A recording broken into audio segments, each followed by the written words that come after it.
We need to go to the bullpen.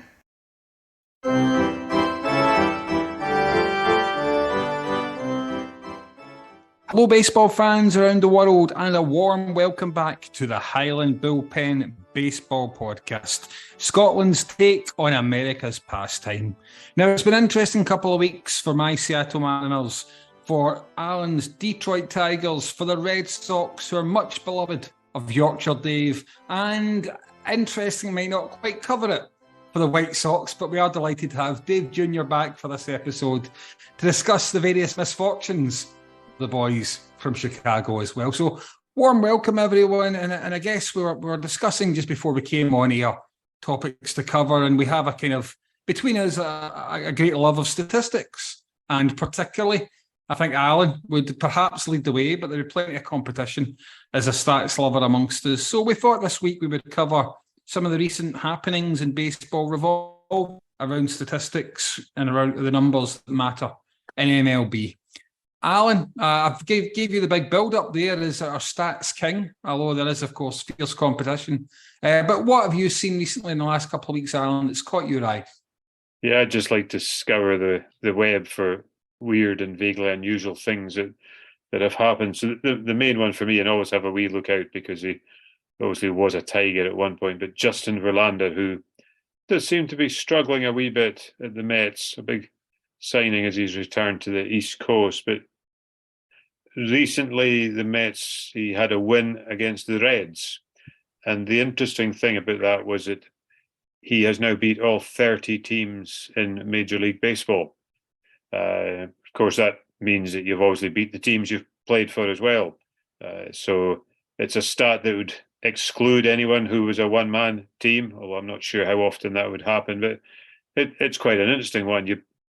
You do play 162 games, but I'm guessing a top pitcher is probably playing 30 to 40 games a season, possibly.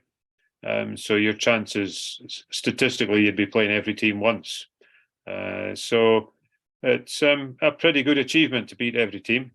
Quite impressed with that one. So well done to JV. You must have beat the Tigers at some point, although you were on the receiving end of a pumping of the Tigers of late. So that I think was my favourite one. You actually mentioned another stat of a pitcher recently as well, Richard. So that was Zach Greinke. Yes, that's correct, Alan. Yeah, and it was I think it was striking out 1,000 different players, I think, from memory. Yes. Yeah, that's correct. That's the one. And you know what? It gave me pause because it seems so remarkable. I was assuming I was remembering wrong in some way, but yeah, I'm sure that is indeed what it was. And I think he joins from memory a very elite group. I think there's only 4 other pitchers who've achieved that mark as well. So it's a real landmark. You know, Roger Clemens, trying to remember the other ones that were in there, but it was certainly the great and the good. Not even the great and the good, just the great of baseball pitchers. So it's a very illustrious club to be in. I presume Nolan Ryan would have been one of them as well. I'll have to go back and check. But yes, certainly getting up there in terms of the greats of all time. So yeah, absolutely. I would just say the most impressive thing about that is that somebody has actually counted and recorded the 1,000 different batters that he's struck out as well. It's because I just picture some guy with a spreadsheet with all these pictures and then a list beneath a row beneath each one of all the guys he's struck out, and starting with somebody new on day one and then veering towards the line number 1,000. So fantastic. Absolutely. And I was right in terms of the 2 of the 4 that he joined in the list, Roger Clemens and Nolan Ryan, but also Greg Maddux and Randy Johnson as well. So you really are talking some of the greats of all time there. And yeah, I doubt we'll see too many pitchers achieve that landmark in the years to come. I know there's a big debate about, you know, the kind of pitchers are throwing faster and harder than ever, but will they be able to do it for as long and the toll that will take on them as well? So no, an absolutely fantastic achievement as well. And a ball club that knows many fantastic achievements is the Boston Red Sox. And Yorkshire Dave, you had a fairly kind of medium start to the campaign this year. How do you feel it's looking for the Red Sox, and what stats have caught your eye? In terms of the Red Sox progress, I say progress in inverted commas, because I think since our last podcast, Red Sox went on a winning streak, 8 straight. They won. That took them to a record of 600, which got them to the lofty spot of 3rd in the very strong AL East division, and actually in a wildcard spot. I mean, it's very early days, 30-odd games were played by then. But straight away, they went on a bit of their last, they won last night, didn't they, I think? But before that, they immediately went 1-6 in their next 7 games. So that found them back down in the basement of the AL East, although they still have a winning record. But, such is the position there. They're 9, even with a record of 23-20, they're still 9 games off the Rays, and even 1.5 games back now in the wildcard spot. And we've now played 43 games. It's still early days, of course, but I listened to a couple of podcasts. I think I mentioned before, Tony Maz, and they're merciless in when it comes to criticizing them. And I've not listened to the whole thing, but what's wrong with the Red Sox was the headline, and it's not difficult to see that it's all about the pitching and the starting pitching specifically. There've been some good individual performances, but their ERA, the overall team ERA for pitching, is 5.07, and that's 27 out of 30 in the MLB. And their starting pitching specifically is even worse than that. It's almost 6 earned runs, and that puts them 28th with only the Reds and the A's behind them. So the hitting is good. Their starting pitching, Chris Sale pitched a good game the other day. Paxton is back after a very long injury, so there still might be room for improvement there. So we'll keep in the hunt, and I'm still hopeful in terms of the Red Sox. In terms of stats, I don't know whether this is the right time to talk about it, but every year I start doing a Red Sox journal, writing up as if I'm a reporter on each game, but it just gets too much because they play every day. And I was writing up one a week or 2 ago, and I used the term quality start, and I didn't check it, and I questioned myself. I wondered whether actually I'd used it correctly, and I've since, of course, looked it up, and as if baseball needed new stats. This is a relatively new one, although when I say relatively new, it's nearly 40 years old now. But it was the term, and the stat was coined by a reporter, I think the Philadelphia reporter, John Lowe, in 1985, and he was trying to, in his words, evaluate whether a starting pitcher was doing his job or not. And doing his job, of course, is preventing runs and getting out. So he determined that a quality start he would define as a starting pitcher who has pitched a minimum of 6 complete innings and has allowed only 3 runs or fewer. So I think I might have been mixing that up slightly with the win statistic, which is an official MLB stat, and it's quite a bit more complicated. But when it comes down to starting pitching, I think a pitcher is awarded a win when he pitches at least 5 innings and leaves the game with his team in the lead, which is not relinquished until the game is over.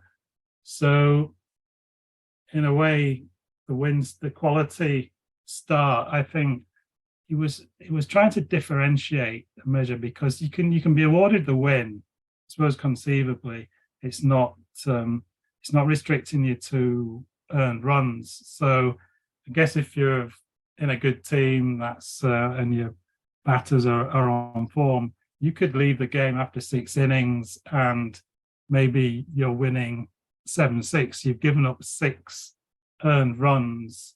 But if you end up winning the game in 7-6, you would be awarded the win. Giving up 6 earned runs, in the opinion of John Lowe, and I think he's right in that, would say, well, that's not really a quality start. So he was trying to differentiate between that, and he coined another couple of phrases, which was a tough loss and a cheap win. So a cheap win, I think he described as when a pitcher does not pitch a quality start, but still earns the win. So that kind of would be the example I've just given. And a tough loss could be when the starting pitcher pitches a quality start, but still takes the loss. And the example for that might be, so he pitches 6 innings and allows only 1 run, but his team's batting lineup is shut out and they end up losing the game 1-0. So quality start, but he would be awarded, that's not the right term, but he would get the loss for that game. So I don't know what you lads think about that. I have a feeling that in the current series with the Red Sox and the Mariners, they mentioned the starting pitcher the other night, I've forgotten his name, but I think he had several quality, and they quoted quality starts already this season. So I wonder what you guys think of that. Does it make sense what I just said? It makes the definition of it makes sense, Dave. I'm interested in the cheap win and the tough loss, which I'll come back to, but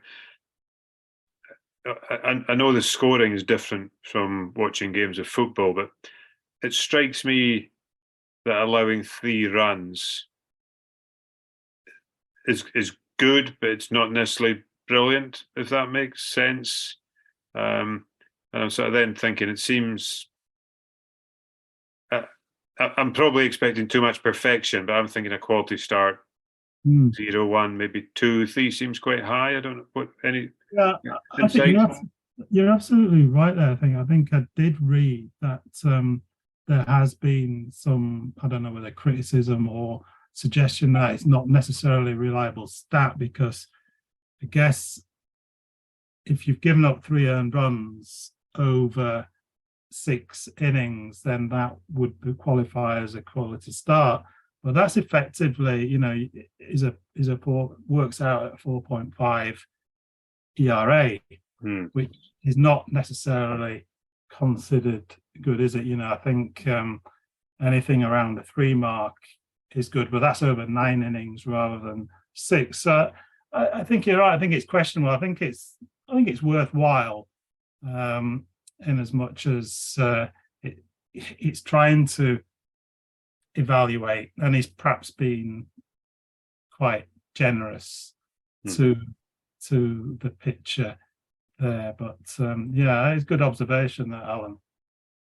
I think it'll change as well over time, because last season I think had the lowest average runs per game, just over 8.5. So obviously, as the total average runs dropped, then 3 being the benchmark becomes less impressive. But obviously in prior times where the average was up beyond 9 and stuff like that as well, just the 3 seemed then probably a better performance, a higher quality performance. But as an interesting one in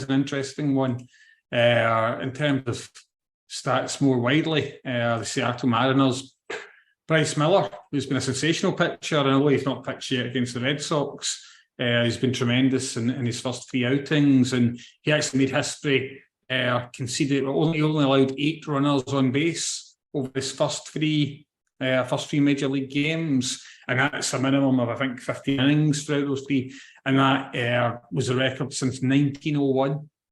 122 years since a pitcher has allowed 8 or fewer base runners in their first 3 major league appearances, with 15, so a minimum of kind of 5 on average innings pitched. So that was some quality pitching, and I think it's the Yeah, it's an area of the game I'd like to learn more about, to be honest with you. I find pitching, evaluating it, one of the hardest things to do. As still a relatively new fan. You can see great hitters. It's easier for me as a relatively new fan, I think, to see some guys that are clearly better hitters, but the science behind the pitching I still find absolutely fascinating. Endlessly fascinating, actually. Yeah, baseball will find as the game changes a little bit, it's still basically the same game as it ever was, but there are subtle changes, and the statisticians will always adapt and find new ways and improve ways of evaluating. And it's our job as fans of the sport and stats to keep track of it. As a White Sox fan just now, Richard, I'd be quite happy to concede 3 or less runs in an inning at present. So, absolutely. That'd be a quality inning. I was going to say as well, when we mentioned tough losses as well, I was going to say, unfortunately, you'd be familiar with every flavour of loss so far this season, Dave Jr. But although it's been a tough start for your team, it's good news for us. It's great to have you back in the bullpen as well. So yeah, it'd be good to get a sense of what's happened with the White Sox. Well, it's interesting if I can go back to the stats part first, Richard, if you don't mind. I've picked out, there's been so much on my mind the last few weeks, and you do try and move away from the White Sox at times just to look for some interesting quirks. So when we're talking about stats, and you mentioned at the very top of the show that we're interested, we love the stats.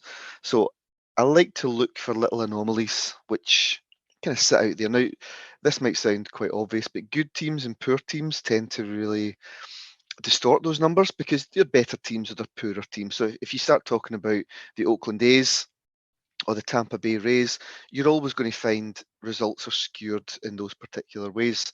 But some stats that I found this week that I found quite interesting. So there's a whole category for one-run games in the MLB. So those would be games where someone's kind of won 4-3, 9-8. And it's really, to me, if you look at that, you must think over the course of a season, those games kind of fall 50-50. As again, better teams are going to win more, poorer teams are going to lose more. But I thought Seattle's numbers were quite interesting. As a team that we all quite like, that we all know that have got good postseason berth potential, Seattle are 4 for 11 in one-run games, which again, you're looking at that and thinking that's kind of 3-1 in terms of how often you would then lose one-run games. And to compare that to the rest of the Bros, White Sox are 5-7. The Tigers are 8-4, so they do pretty well. And Boston are 6 for 7. So I think the two pairs of Sox back my theory that things are kind of 50-50. But for every Seattle Mariner, you're going to have a Miami Heat. Miami. I've got the wrong sport. Miami Marlins. Sorry about that. Miami are 13 for 1 in one-run games.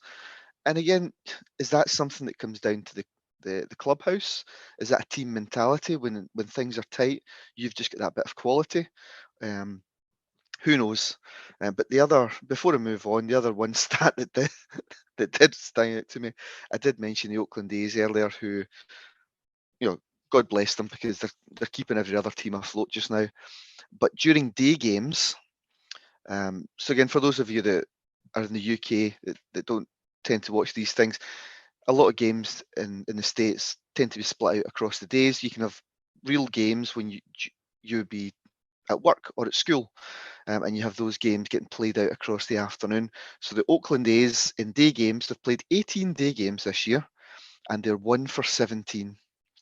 So if you want to play Oakland, get them during the day, because that is just, and again, they do skew results, but their night stats are a whole lot better. But I just think that quite fascinating. 1 for 17 during day games. It's quite something. And it's funny you mentioned the Mariners as well. Sorry, the Mariners. What's really frustrating for me as a Mariners fan, Dave, is that for the last 2 seasons, we've been really good in one-run games.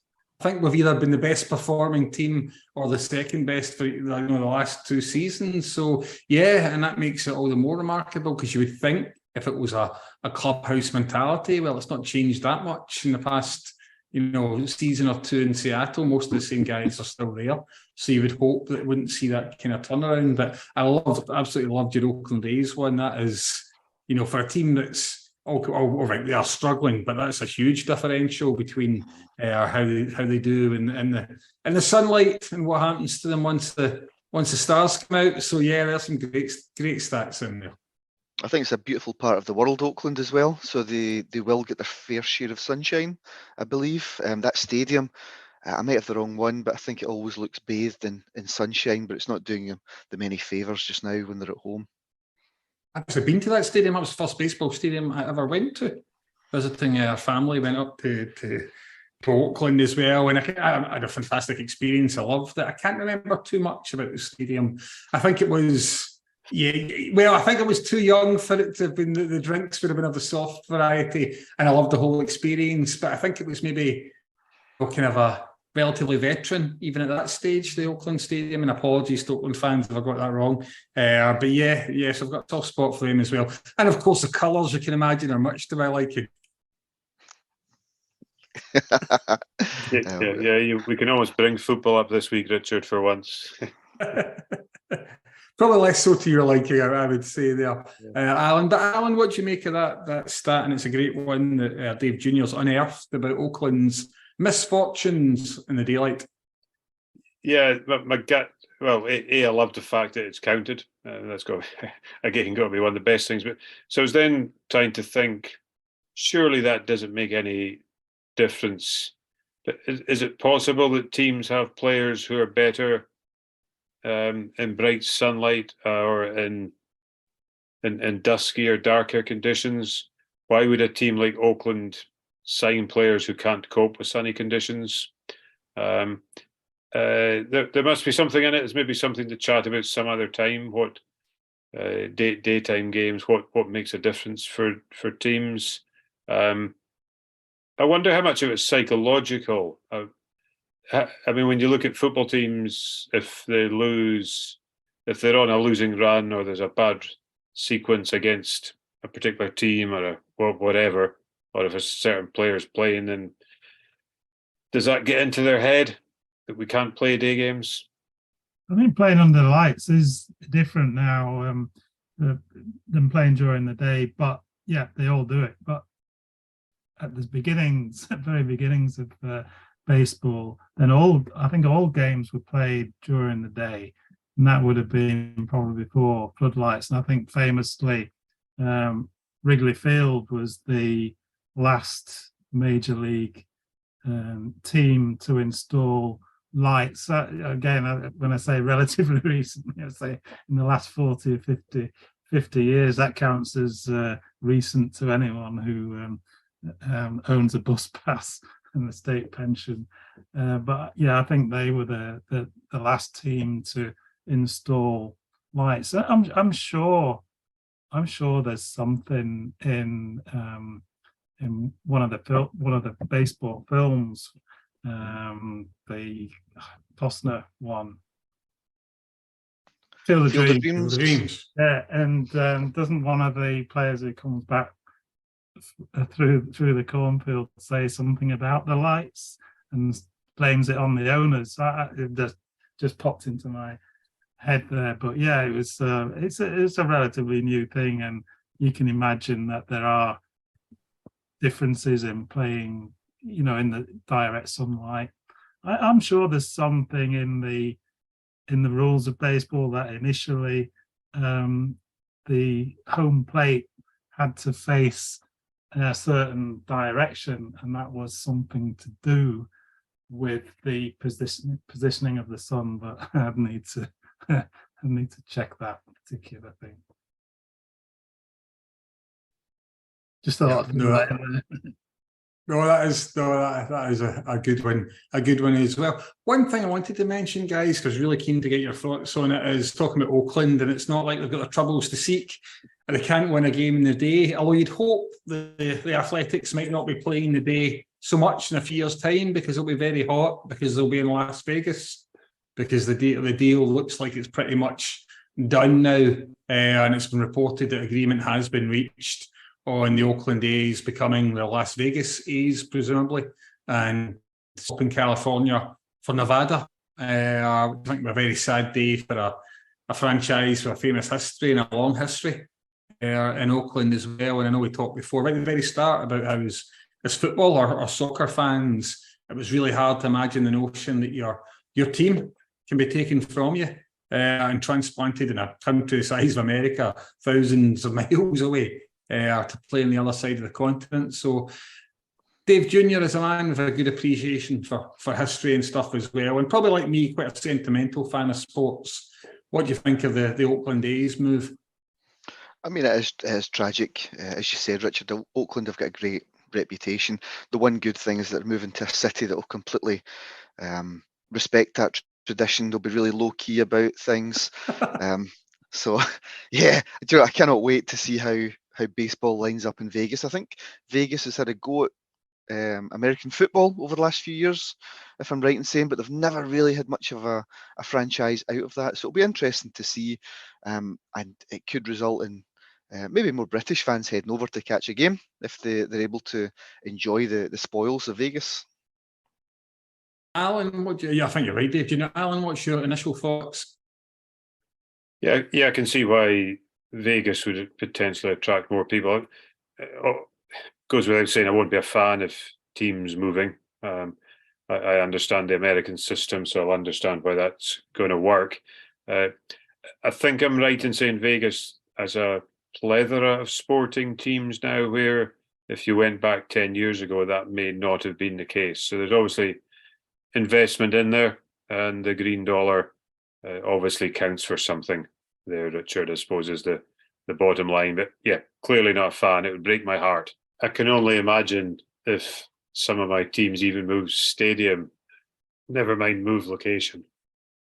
And I know we travel for games, and I know my local team, as I grew up, are a long way away, and I enjoy the travel back to go and see them. But relocating is just something we don't contemplate. I know we had that with the Wimbledons down south, but no,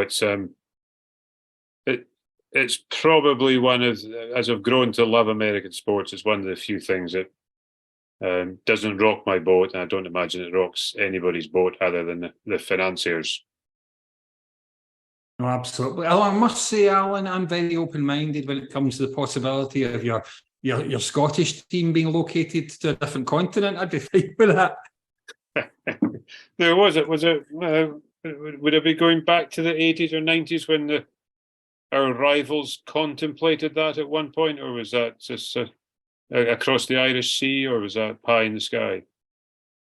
Oh, a good question there. It may just have been one of these crazy ideas that were floated, but yeah, I think that's right. I think that was kind of in the late 80s one, wasn't it? Canvas Lang, I heard. Well, that Canvas Lang was definitely I'm not sure about. In fact, I was talking to a guy the other night who was he's on the committee of the Harrogate Film Society, and he is an auditor, and it was just before McCann took him over, wasn't it? And there was a consortium in to buy out, would it be the Kellys and Whites who ran them then?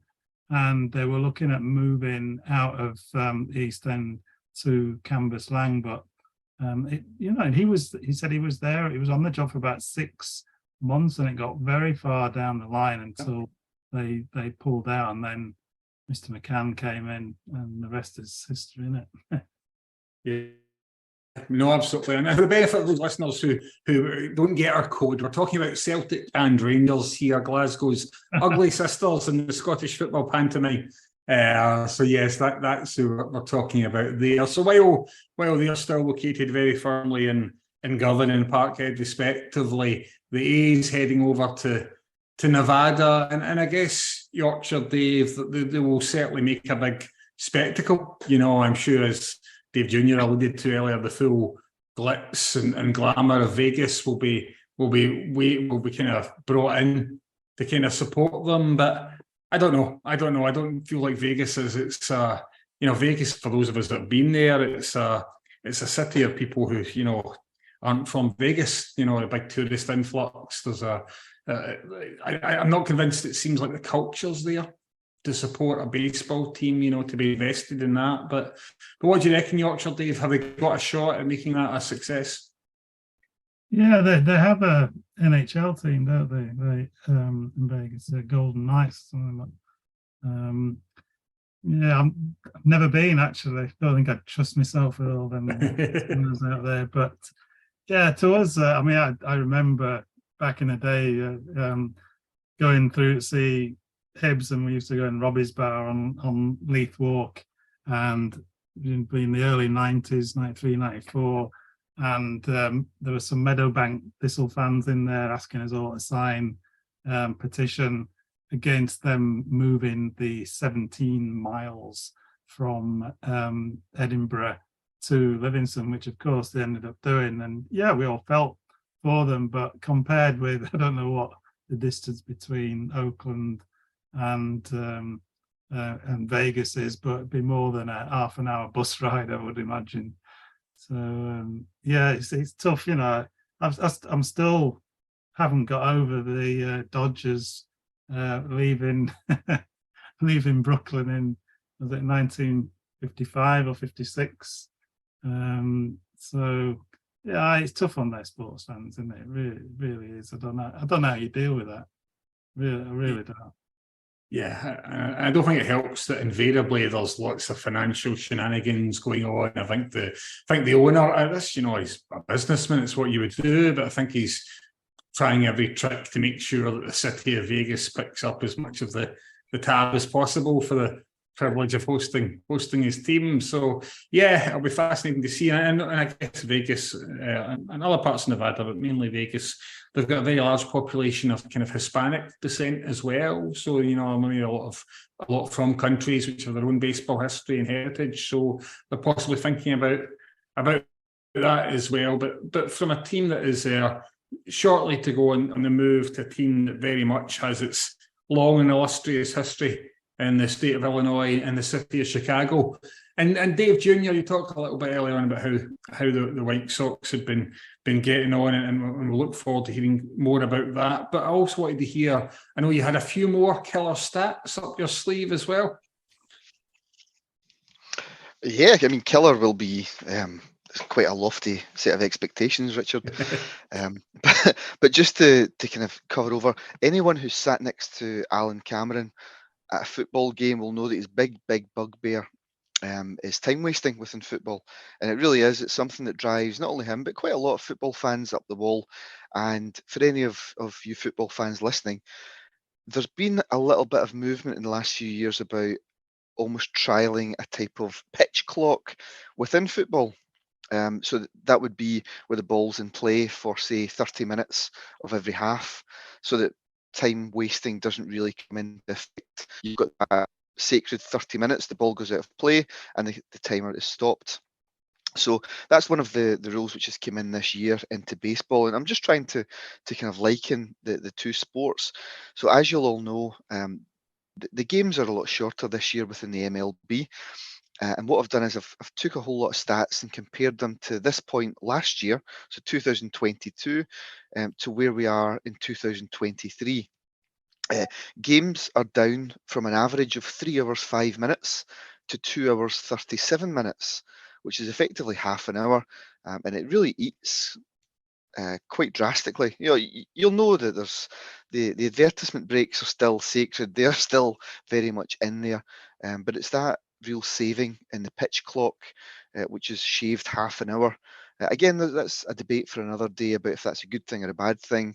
I know that Dave is quite a fan of going along to a game, and it's not just about the action; it's about the inaction as well, the conversations and the enjoyment that take place during those spells of inaction. In terms of what it does to a game, these shortened games, the batting averages have went up from an average 0.283 up to 0.298, which is again a little bit of an increase. Slugging percentage, so for those that aren't too familiar with baseball, it's effectively kind of how hard you're going to hit a baseball in terms of how many bases you can make your way around. That's up from 0.371 to 0.406. Again, a little bit of movement there. Stolen bases with the new larger bases that I believe the guys have spoken about before. At this point last year, you had 409, and that's went up to 613. With the actual percentage of successful stolen bases going up from 72% to 80%. So there's a lot more action taking place on those gigantic pizza boxes. And the overall, again, something to bring that all those stats home. A bit like football, goals really matter. That's what dictate games. So the average runs per game are up from 8.2 to 9.2. So an entire run extra for every game, which again I find really interesting. So you wonder if it's just leading to perhaps something that Dave spoke about earlier was pitching. Are you having more pitching mistakes in there? Is that leading to higher ERAs? Maybe moving away from the historical quality starts. And are those? It's just there seems to be more action, more runs, better batting, everything that I think general fans would want.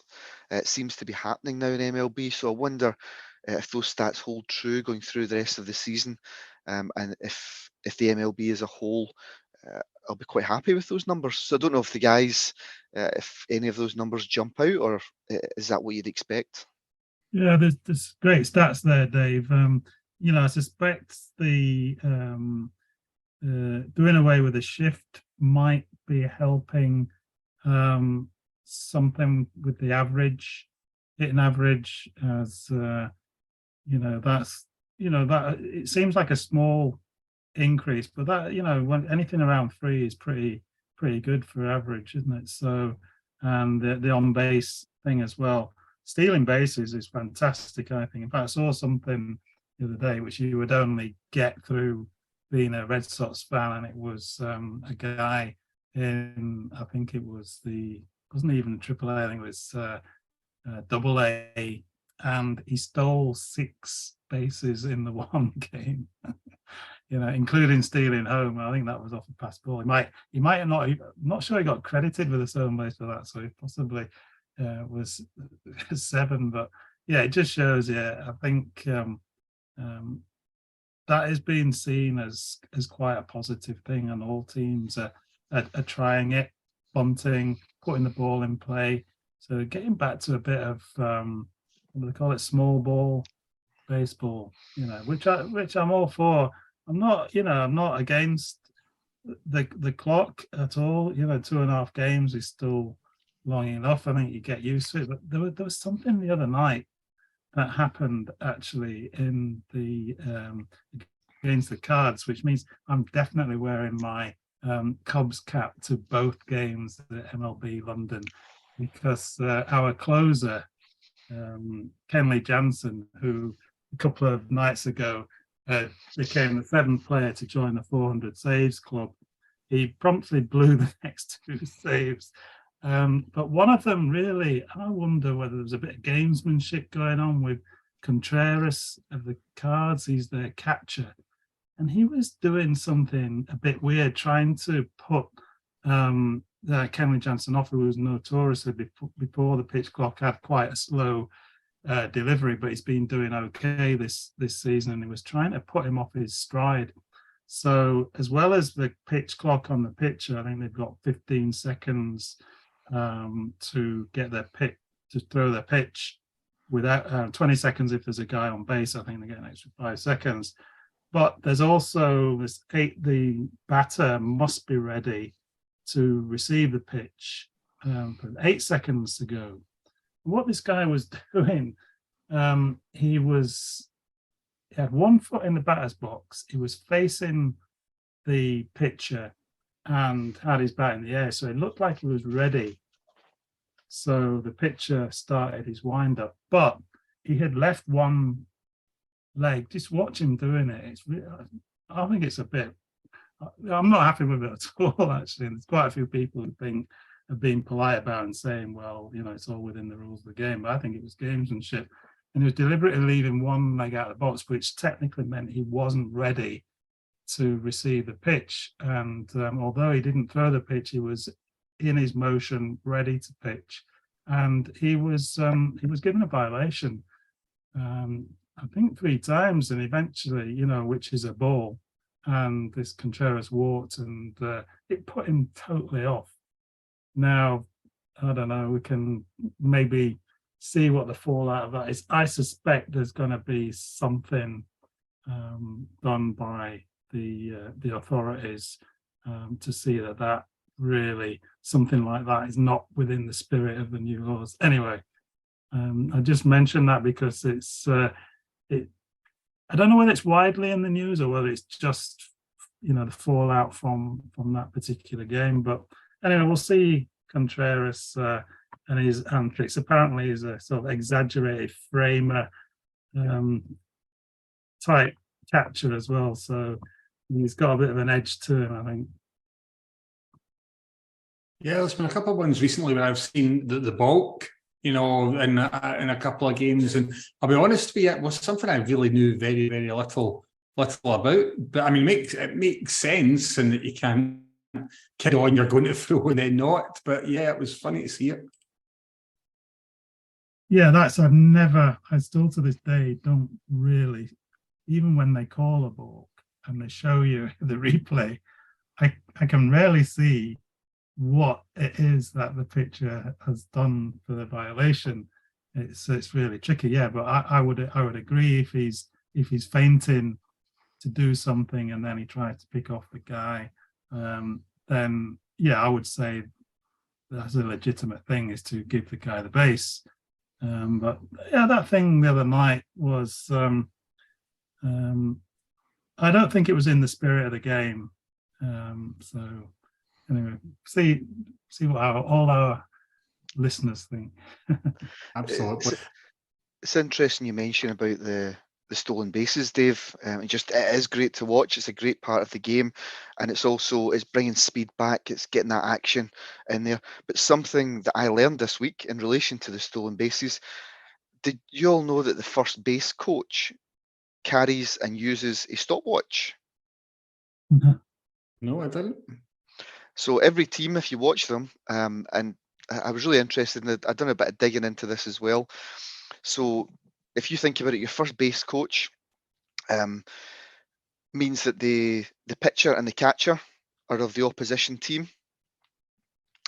So what the first base coach is doing at that point, he doesn't normally welcomes your team's hitter to first base as he comes in. He talks to them, and there'll be maybe potentially chat about stealing signs and so on and so forth. But what the first base coach is actually doing is determining how long it's taking for the pitcher catcher to get the pitch to the catcher's glove, and then from there, how long it's taking to get the ball from the catcher's glove to the middle infield. So if they're trying to pick someone off at second base, the first base coach will time every single instance from the pitcher releasing the ball to when it's reaching the catcher, to when the catcher then plays it to generally second base or shortstop. And to give you an idea how quick that is, anything less than 2 seconds is where you're expecting that. So if a first base coach is starting to time things and sees that, okay, Dave's catching this ball from Richard and he's actually at 2.2 seconds, it then gives the hitting team an advantage, because they can start to then attempt more stolen bases. So I hope that makes sense for anyone listening, because the longer it's taken for that whole action to take place, pitcher to catcher to second base, it gives your guy more of a chance to go from first to second on a stolen base attempt. So I just thought that was quite interesting this week. Yeah, I've never heard that before, Dave. That's absolutely brilliant. So have they probably been always doing that then? And this is, not just a new thing? I believe so. So, and again, from what I've heard this over the last few weeks, these new rules, they really are impacting catchers as well, because we've spoken about the disengagements for pitchers and trying to pick runners off at first base, and you can only go up to that second disengagement, but it's unlimited if your catcher wants to try and catch, excuse the pun, if your catcher wants to pick a runner off at first base, you can do that an unlimited amount of times. And it's meaning that more and more old school catching abilities and attributes are coming back into the game. So your pop-up time, catching that ball as a catcher, popping up from your sort of crouch position and firing the ball off to first base. So the more athletic catchers are perhaps going to come back in vogue. Would that be second base, Dave? Yeah, first and second base. Right. Yeah. So if your pitcher launches one at your catcher and the runner is stranded halfway between first and second base, you could try and pick them off at first base if there's not been a hit. Yeah, I mean, they used to do something where they would have like a signal to do a pitch out. Is that the right terminology? Yes. So that the pitcher would, instead of pitching the ball to strike the batter out, he would pitch the ball to the side of the catcher, so the catcher would stand up then and be ready to fire the ball. If they were seeing that the stolen base was on, they would try and that pitch out to give him that extra fraction of a second to get the ball to second base quick enough. Oh, brilliant stuff, guys. It's good to get those insights into what for me are still the intricacies of baseball as well. So no, that's fantastic. And Dave Jr.'s returned to the bullpen in great form. So it's great to have you back and hitting or pitching so well, I should say. And actually, on the subject of tipping and signs and the like, there was a controversy the other day with Aaron Judge, who obviously doesn't need any help to hit home runs, but there was some suggestion that he was getting some help from the sidelines from the Yankees dugout. He was looking over suspiciously just before pitches coming from the Blue Jays pitcher, Jay Jackson. But it looks like, I think Jay Jackson's actually got Judge. Well, he's proved that Judge wasn't guilty, because what Jay Jackson is saying is that it wasn't how he was holding the ball. It was a timing issue that somebody had noticed that he was spending a little bit longer moving from his different set to his kind of throwing position when he was throwing particular types of pitches, fastballs, I think. So he's kind of said, no, it wasn't, nothing was wrong there. It was just me giving the game away. But yeah, it was an interesting one. I know, Dave Jr., did you see that story? I did. There was quite a lot flying about that night, and I don't think the Yankees get much love on our little slice of the internet, and I think people automatically wanted to kind of double down on Judge, and the graphics of him doing it didn't look too good, if you're being honest. But like you said, I listened to the interview from the opposition today, and yeah, I think he's just said he was tipping his pitches, which again, tipping pitches to me as a UK sports fan always sounded really dodgy, and I didn't quite realise that the meaning behind it. If someone said, that guy's tipping their pitches, I thought, well, are they giving information to the opposition? That can be a good thing. But yeah, tipping the pitches, I've not had a look into it too much. Maybe Dave knows more about that over the years. But I think it's where the hitter is really get a good gauge, or the pitcher isn't quite holding the ball correctly to get a gauge on what's coming. Yeah, I had missed that, and I haven't seen the footage from it. The Yankees took the moral high ground, didn't they, on the sign stealing thing of the Astros, and yeah, I would think that everybody was hoping that they'd maybe been caught out. But I kind of liken it a little bit to cricket, where the batsman, part of his skill is to try and pick up what kind of ball the bowler is going to bowl at him, because they will have, like in pitching, they'll have different deliveries. So, I use the example of Shane Warne, who was a leg break bowler. So he would be spinning the ball away from a right-handed batsman. But he would have another ball, which would, instead of spinning that way, would spin into the batsman or would not spin at all and would go straight ahead. So if you couldn't spot, he would try and make it with the same action, the same delivery as his usual one. But if you couldn't spot it, then you would be playing for spin going one way and it would spin back the other way. And it would, you would be well within your rights to, if you spot that, play for it and then pass it on to your teammates. I'm not sure if it would be allowed for catchers to watch TV footage of it and try and relay that information to batsmen. Maybe it does have, maybe it doesn't. There's been plenty of controversies in cricket over the years. But yeah, that was very interesting. I would say that's quite a good spot from the coaches. I would say that's a skill, but I would be more impressed if that was the batter was picking that up himself rather than the coach relaying that information to the batter. I'm not sure I'm totally with that, but it's part of the game in baseball and in other American sports that the coaches have input on the field.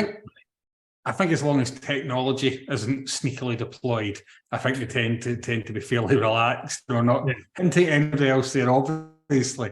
But yeah, well, I think given your standout performance, your MVP performance this week, Dave Jr., I think myself, Alan, and Yorkshire Dave have updated on our teams. We've shared our thoughts on how the Mariners, the Tigers, and the Red Sox are shaping up. So to close out the show this week, Dave Jr., the Chicago White Sox, what's going to happen next? What you mean is you want a good laugh. The comic relief portion of the evening has begun. So again, it's my team. I could talk about them all day long. The injuries, again, which the White Sox have suffered. Now, the White Sox have been a team, maybe not touted to win the whole thing in the last couple of years, but definitely touted as a team in rebuild to be challenging to win. And injuries have hit us hard the last couple of years, but those types of things can only go so far before you say, well, every team suffers injuries. You've got to get on with it. And at the moment, I think what the White Sox, 15 for 28, and it comes back to the old adage, you can't win everything early in the season, but you sure as hell can lose it. And at present, the White Sox are a million miles away from this. From making the playoffs.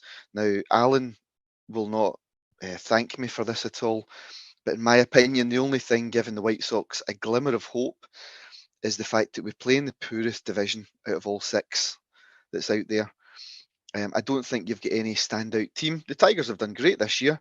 I don't think they're a good team. I don't think they're a great team. I don't think there's any great teams at the moment in the division. And it's my belief that only one Currently team better than the White Sox, I would say. Yeah. I still don't think you're any good though. It's like being the tallest dwarf. So at the moment, I think there's only one team going to qualify from the American League Central, and it'll be the winners. And that's the only thing going. To give you an idea, and Dave will curse me for giving these figures, Boston are 23 and 20, and I believe are sitting bottom of their division. The White Sox are 15 and 28, but both of those teams are only 9 games back from topping their own division. So both 9 games back. And at the moment, it's absolutely shocking because I think Boston are a really good team in a fantastic division. But the White Sox could potentially stand a chance of making it to the playoffs simply because I don't really think the 5 teams are up to much in the American League Central. Our next 13 games are all against American League Central opposition, which will be really quite interesting because you're not looking to have excuses, but at the same point, facts are facts. In the month of April, the White Sox had 7 games against the Astros, the Giants, the Pirates, who were on an absolute tear, 7 games against Tampa, who were setting all sorts of records in baseball. The Blue Jays, the Orioles, who are performing heroics this season. There was a couple of series against some smaller teams or some poorer teams where they didn't, again, do themselves justice. But the teams they played against during April, and again, I've done some stats on this, the teams that they played were 130 for 81. So you were playing a really good level of opposition, and the hope was that in May, the White Sox would have an easier schedule. But they made complete arse of that by going away to one of the weaker teams in baseball in Kansas City and going 1-for-3, which was a huge, you're looking to try and win 3 out of those 4 games. Now, again, those games upcoming against the Tigers, against Cleveland, Minnesota, and Kansas to try and get some revenge. The White Sox realistically need to almost go 10-for-13, in my opinion. And even then, 10-for-3. And even then, you're still going to be below the 500 mark going into June. So they really have kind of made a real bum of this. The starting pitching has been poor. The bullpen has been poor. The offense has been poor as well. So it's not been the best of times. And I can't lay claim to having this. I know we're a bit pushed for time. I can't lay claim to this stat being my own. But I think every team in baseball, a little bit like Scottish football or football, you have a core of players. If you think about your club team, the old spine that's going through the team, every week you're going to have your goalie, 2 centre halves, 1 or 2 midfield players, and a striker. That's the core of your team. For the White Sox, in the last few years, that would have been the team that we built it around would have been our catcher, Yasmani Grandal, our shortstop, Tim Anderson, our third baseman, Moncada, our centre fielder, Luis Robert, and our DH has been playing left field over the last couple of years, Eloy Jimenez. 5 out of those 9 guys would have been our real starters. And I heard a stat the other day that since 2020, so bear in mind that's now, the 4th season, out of all the possible games that those 5 core players could have played together. So you're not talking about the same, again, football terms, the same starting 11, but for, 300-400 games over that period of time, 11% of those games is when our core started. And that's not even including Jose Abreu, who would have been a starter for years as first baseman.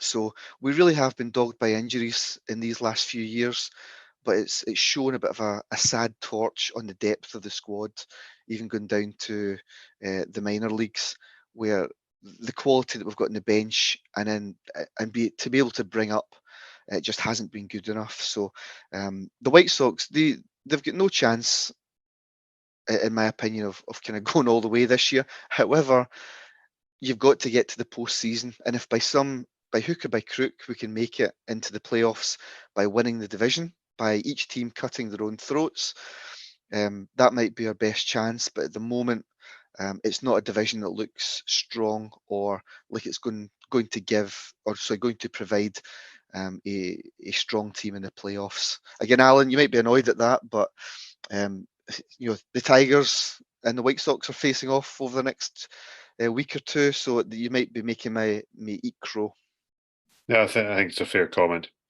You'd be, as a statsman and a fan of the sport, I think I can't find any argument to disagree with that. I'm afraid it's fairly obvious. So you had three main headlines there really for the White Sox: injuries, the schedule, and just really the lack of depth of squad. Yeah, I mean, the schedule has gone against us, in my opinion, for April. However, you might not be looking to try and win all those games, but you should still be trying to compete. Yeah. And if you are truly looking to win it all, you should be competing against these better teams, and we just were not. Yeah. And that's what makes me think the team just isn't good enough to compete in the playoffs. I'm sure that we can, on a game by game basis, do something, and potentially against weaker teams in May. However, having said that, we're 7-7 in May. It's not it's not the best either, when you really need to be starting to eat up that gap or that deficit that's being created by April. April was tough, but over the course of the season, you've got to play each other. You've got to play all these teams, and the White Sox have not made a very good fist of it. Yeah, I think we can share your pain. Our Dave Jr. and Alan, obviously, the Tigers have given Alan no shortage of pain over the last few seasons as well. But yeah, we are just over a quarter of the way through the baseball season. It is a very long season, so there's still hope that it will certainly require a major turnaround for the White Sox, no doubt. Okay, everyone. Thank you very much for listening this week. Thank you to Alan, to Dave Jr. and to Yorkshire Dave. We'll be back next time with the Highland Bullpen.